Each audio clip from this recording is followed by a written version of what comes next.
కర్మయోగంలో కూరుకుపోయిన ముముక్షువు యొక్క మానసిక స్థితి ఎలా ఉంటుంది? ఏదో ఒక ఆధారాన్ని ఆశ్రయించి పనిచేస్తుంది.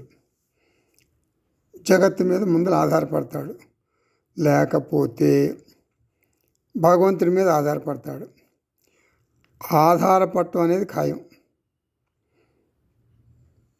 ఆధారపడటం అంటే సంసారం, నేను జీవుణ్ణి అని గట్టిగా నమ్మటం అన్నమాట. అందుకే అర్జునుడు భగవద్గీత మొదటి అధ్యాయంలో శ్రీకృష్ణుడితో ఏమంటాడు? గాంధీవం సంసతే హస్తాత్, కృష్ణ నా ధనస్సు అంటే గాంధీవం నా చేతి నుండి జారిపోతుంది అని రథంలో కూలబడిపోతాడు, శోకిస్తాడు. ఎందుకు? భీష్మ ద్రోణులు యుద్ధంలో చనిపోతారు అని బెంగపెట్టుకున్నాడు. విచిత్రం ఏమిటంటే తన కళ్ళ ముందే భీష్మ ద్రోణులు కనపడుతున్నారు. వాళ్ళు బతికే ఉన్నారు, వాళ్ళు చావలేదు. చనిపోతారేమో అని అర్జునుడు నేను యుద్ధం చేయను అని శోకిస్తూ అస్త్ర సన్యాసం చేశాడు. అంటే ఎమోషన్స్ అన్నమాట, భావోద్వేగానికి గురయ్యాడు, ఆధారం కోసం అలమటించాడు. ఇది సంసారం అంటే.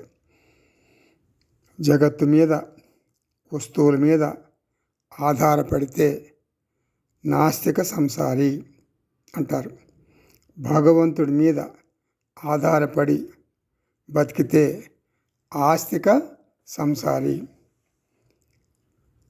ఆత్మజ్ఞాని అంటే బ్రహ్మజ్ఞాని అంటే వేదాంతి, ఈశ్వరుని విశ్వసిస్తాడు. అతడు నాస్తికుడు కాదు. కానీ ఈశ్వరుని మీద ఆధారపడ్డు.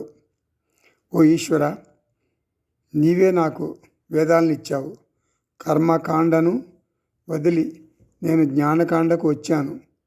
నీ బోధలు, ఉపనిషత్తు బోధలు విని ఇండిపెండెంట్గా నేను జీవిస్తున్నాను. నీవు నన్ను ఆశీర్వదించు. నాది నిష్కామ భక్తి. సర్వే భవంతు సుఖినః, సర్వే సంతు నిరామయ, సర్వే భద్రాని పశ్యంతు, మా కచ్చిత్ దుఃఖ భాగ్ భవేత్. ఇది నా ప్రార్థన. నీవే నన్ను అహం పూర్ణః చేశావు. ఇంకా నిన్ను ఏం అడగను నేను భగవాన్? నీవే నన్ను అహం పూర్ణః చేశావు, నిన్నేం అడగను నేను అని అంటారు అష్టావక్ర మహర్షి శ్రద్ధగా శ్రవణం చేసిన జనకుడితో.